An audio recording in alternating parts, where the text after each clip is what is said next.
ಅದಕ್ಕೆ ನಾನು ಹೇಳಿದ್ದಲ್ಲಮ್ಮ, ಅದರಲ್ಲಿ 99% ಎಲ್ಲರಿಗೂ ವಿಡಿಯೋಗಳು ನೋಡ್ರಿ. ಇದು ಭಗವಂತ ಅವರಾಗಿ ಮಾಡ್ಕೊಂಡಿರೋ, ನಾವು ಪ್ಲ್ಯಾಂಡ್ ಆಗಿದ್ದಿದ್ರೆ ನಾವು ನಮ್ಮ ಅವ್ರಿಗೆ 10 ಮಂದಿಗೆ ಹೇಳಿ ವಿಡಿಯೋ ಮಾಡಿಸ್ಬೋದಾಗಿತ್ತು. ಭಗವಂತ ಕೂಡ ಮೆಚ್ತಾ ಇಲ್ಲ ಆ ಕ್ರಿಮಿನಲ್ ಐಡಿಯಾಗಳಿಗೆ, ಕ್ರಿಮಿನಲ್ಸ್ಗೆ. ದೇವರು ಕೂಡ ಅವ್ರ ಪರವಾಗಿ ಅವ್ರ ಜೊತೆಯಲ್ಲಿ ಇದ್ದಂಥವರೇ ಈ ವಿಡಿಯೋಗಳನ್ನು ಬಿಡುಗಡೆ ಮಾಡ್ತಾ ಬರ್ತಾ ಇದ್ದಾರೆ. ತಮಗೆ ಒಂದು ಉದಾಹರಣೆ ಏನಂತಂದರೆ, ನಮ್ಮ ಯೋಗೇಶ್ ಗೌಡ ಹತ್ಯೆ ಕೇಸ್ ವಿಷಯದಲ್ಲಿ ನಮ್ಮ ಧಾರವಾಡದಲ್ಲಿ ವಿನಯ್ ಕುಲಕರ್ಣಿ ಅವರಿಗೆ CID ಅವರು 2016ರಲ್ಲಿ ಕ್ಲೀನ್ ಚಿಟ್ಟನ್ನು ಕೊಡ್ತಾರೆ. ಅದಾದಮೇಲೆ 2019ರಲ್ಲಿ CBI ತನಿಖೆಯಲ್ಲಿ ಇವಾಗ ಮತ್ತೆ ಅವರು ಒಳಗಡೆ ಹೋಗಿರೋಂಥದ್ದು. ಸೊ ಹಾಗಾಗಿ ಇವಾಗ CBI ತನಿಖೆಯಿಂದನೇ ಏನಾದರೂ ಕೂಡ ಸತ್ಯಾಂಶ ಹೊರಗಡೆ ಬರಬೇಕು.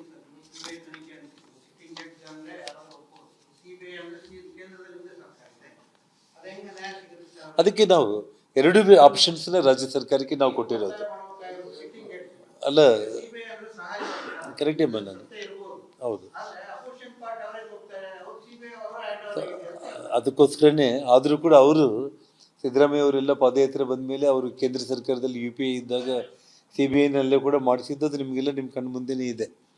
ಅದನ್ನು ನಾವು ಫೇಸ್ ಮಾಡಿದ್ದೀವಿ ನಾವು. ಅದೇ ಒಂದು ರೀತಿಯಲ್ಲಿ ಇವತ್ತು ಅವ್ರಿಗಿಂತ ಮುಂಚೆನೇ ಒಂದು ಸ್ಟೆಪ್ ನಾವು ಮುಂದೆ ಹೋಗಿ ಭಾರತೀಯ ಜನತಾ ಪಕ್ಷ ಸಿಟ್ಟಿಂಗ್ ಹೈಕೋರ್ಟ್ ಜಡ್ಜ್ ಮೂಲಕ ಅಂತಲೇ ನಾವು ಆಪ್ಷನ್ನ ಫಸ್ಟು ಕೇಳಿ, ಅಥವಾ CBI ಎರಡರಲ್ಲಿ ಆಪ್ಷನ್ ಅವ್ರು ಕೊಟ್ಟಿದ್ದೀವಿ. ಈ ರಾಜ್ಯದ ಮುಖ್ಯಮಂತ್ರಿಗಳು ಇಷ್ಟೊತ್ತಿಗಾಗಲೇ ಸಿಟ್ಟಿಂಗ್ ಹೈಕೋರ್ಟ್ ಜಡ್ಜ್ ಮೂಲಕ ಅವರು ಹಾಕಿಸ್ಬಿಟ್ಟು ಒಂದು ಟೀಮ್ ಕೊಟ್ಬಿಟ್ಟಿದ್ರೆ ಇಷ್ಟೊತ್ತಿಗಾಗಲೇ ಇಡೀ ಜಗತ್ತಿಗೆ ಎಲ್ಲ ಸತ್ಯಾಂಶಗಳು ವಿತ್ ಪ್ರೂಫ್ಸ್ ಇರೋ ಟೈಮ್ನಲ್ಲಿ ಹೊರಗಡೆ ಬಂದ್ಬಿಡ್ತಾ ಇತ್ತು.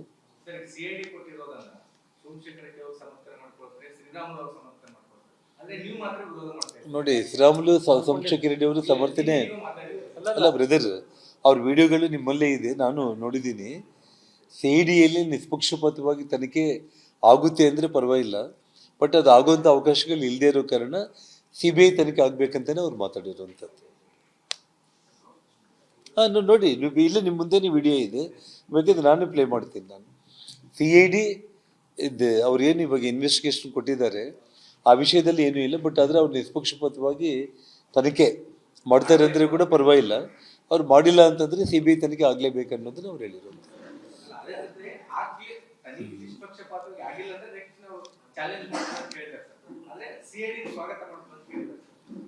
ನೋಡಿ ಅವರು ಕ್ಲಿಯರಾಗಿ CID ನೋಡಿ, ಕರ್ನಾಟಕ ರಾಜ್ಯ ಪೊಲೀಸರ ಬಗ್ಗೆ ಕೇವಲ ಜನಾರ್ದನ್ ರೆಡ್ಡಿಗಲ್ಲ, ಇಡೀ ಭಾರತ ದೇಶದಲ್ಲೇ ನಮ್ಮ ಕರ್ನಾಟಕ ಪೊಲೀಸು ಅತ್ಯುತ್ತಮ ಪೊಲೀಸ್ ಅನ್ನೋದನ್ನ ಇಡೀ ಜಗತ್ತಲ್ಲೇ ಪ್ರಧಾನಮಂತ್ರಿಗಳು ಎಂಥವರೇ ಹೊಗಳಿರುವಂಥ ಸಂದರ್ಭಗಳಿದೆ. ಆದರೆ ಇಲ್ಲಿ ಸಾಕ್ಷಾತ್ ಈ ರಾಜ್ಯದ ಉಪಮುಖ್ಯಮಂತ್ರಿ ನಾನು ಅವ್ರ ಬೆನ್ನಿಗೆ ನಿಂತ್ಕೊಳ್ತೀನಿ, ನಾನು ಅವರ ಜೊತೆ ನಾವಿದ್ದೇವೆ, ಏನು ಮನೆ ಮುಂದೆ ಬ್ಯಾನರ್ ಹಾಕಿದರೆ ಅಮೆರಿಕದಿಂದ ಚೈನಾದಿಂದ ಸೆಕ್ಯೂರಿಟಿ ತಗೊಂಡು ಬರಲಿ ಅಂದರೆ ಈ ರಾಜ್ಯದಲ್ಲಿ ಯಾವ ಮುಖ್ಯಮಂತ್ರಿ ಇಂಥ ಪದಗಳನ್ನ ಬಳಸಿದ್ರು? ಯಾವ ಡೆಪ್ಯೂಟಿ CM ಇಂಥ ಪದಗಳನ್ನ ಬಳಸಿದ್ರು ಹೇಳಿ ತಾವು? ಅದೇ ನಾನು ಹೇಳ್ತಾ ಇರೋದು. ಅಂದರೆ ಒಬ್ಬ ಡೆಪ್ಯೂಟಿ ಚೀಫ್ ಮಿನಿಸ್ಟ್ರೇ ಈ ಮಾತುಗಳನ್ನ ಅಂದಿದ್ದಕ್ಕೆ ಇವತ್ತು ನಾವು CID ಪೊಲೀಸ್ ಅನ್ನೋದು ಆ ಧೈರ್ಯದಿಂದ ಅವರು ಮಾಡೋ ಪ್ರಶ್ನೆ ಬರಲ್ಲ.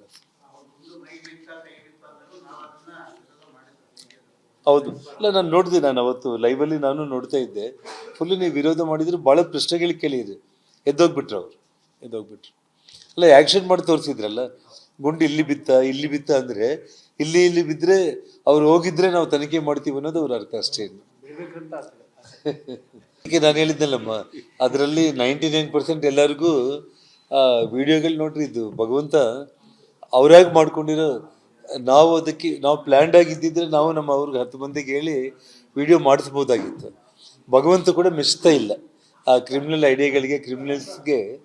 ದೇವರು ಕೂಡ ಅವ್ರ ಪರವಾಗಿ ಅವ್ರ ಜೊತೆಯಲ್ಲಿ ಇದ್ದಂಥವರೇ ಈ ವಿಡಿಯೋಗಳನ್ನು ಬಿಡುಗಡೆ ಮಾಡ್ತಾ ಬರ್ತಾ ಇದ್ದಾರೆ.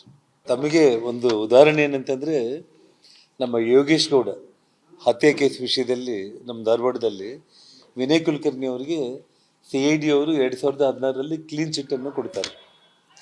ಅದಾದಮೇಲೆ 2019ರಲ್ಲಿ CBI ತನಿಖೆಯಲ್ಲಿ ಇವಾಗ ಮತ್ತೆ ಅವರು ಒಳಗಡೆ ಹೋಗಿರೋಂಥದ್ದು. ಸೊ ಹಾಗಾಗಿ ಇವಾಗ CBI ತನಿಖೆಯಿಂದನೇ ಏನಾದರೂ ಕೂಡ ಸತ್ಯಾಂಶ ಹೊರಗಡೆ ಬರಬೇಕು.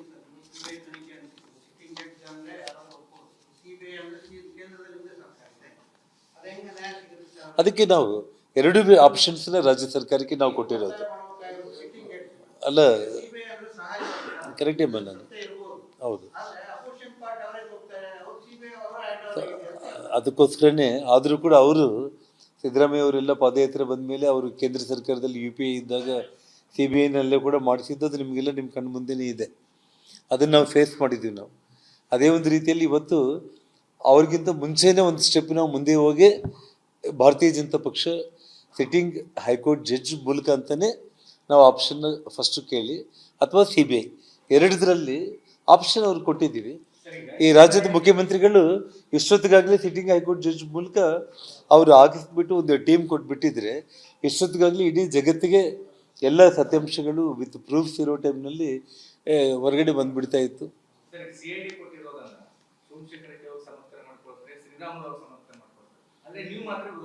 ನೋಡಿ, ಶ್ರೀರಾಮುಲು ಸೋಮಶೇಖರ್ ರೆಡ್ಡಿ ಅವರು ಸಮರ್ಥನೆ ಅಲ್ಲ ಬ್ರದರ್, ಅವ್ರ ವಿಡಿಯೋಗಳು ನಿಮ್ಮಲ್ಲೇ ಇದೆ, ನಾನು ನೋಡಿದ್ದೀನಿ. CIDಯಲ್ಲಿ ನಿಷ್ಪಕ್ಷಪಾತವಾಗಿ ತನಿಖೆ ಆಗುತ್ತೆ ಅಂದರೆ ಪರವಾಗಿಲ್ಲ, ಬಟ್ ಅದು ಆಗುವಂಥ ಅವಕಾಶಗಳು ಇಲ್ಲದೆ ಇರೋ ಕಾರಣ CBI ತನಿಖೆ ಆಗ್ಬೇಕಂತಾನೆ ಅವ್ರು ಮಾತಾಡಿರುವಂಥದ್ದು. ನೋಡಿ, ನೀವು ಇಲ್ಲೇ ನಿಮ್ಮ ಮುಂದೆ ವಿಡಿಯೋ ಇದೆ, ಬೇಕಿದ್ರೆ ನಾನು ಪ್ಲೇ ಮಾಡ್ತೀನಿ. ನಾನು CID ಇದು ಅವ್ರು ಏನು ಇವಾಗ ಇನ್ವೆಸ್ಟಿಗೇಷನ್ ಕೊಟ್ಟಿದ್ದಾರೆ ಆ ವಿಷಯದಲ್ಲಿ ಏನೂ ಇಲ್ಲ, ಬಟ್ ಆದರೆ ಅವ್ರು ನಿಷ್ಪಕ್ಷಪಾತವಾಗಿ ತನಿಖೆ ಮಾಡ್ತಾರೆ ಅಂದರೆ ಕೂಡ ಪರವಾಗಿಲ್ಲ. ಅವ್ರು ಮಾಡಿಲ್ಲ ಅಂತಂದರೆ CBI ತನಿಖೆ ಆಗಲೇಬೇಕು ಅನ್ನೋದನ್ನ ಅವ್ರು ಹೇಳಿರೋದು.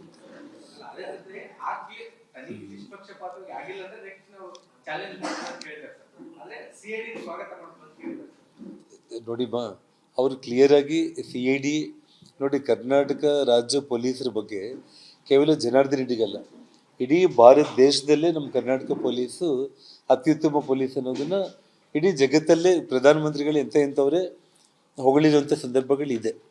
ಆದರೆ ಇಲ್ಲಿ ಸಾಕ್ಷಾತ್ ಈ ರಾಜ್ಯದ ಉಪಮುಖ್ಯಮಂತ್ರಿ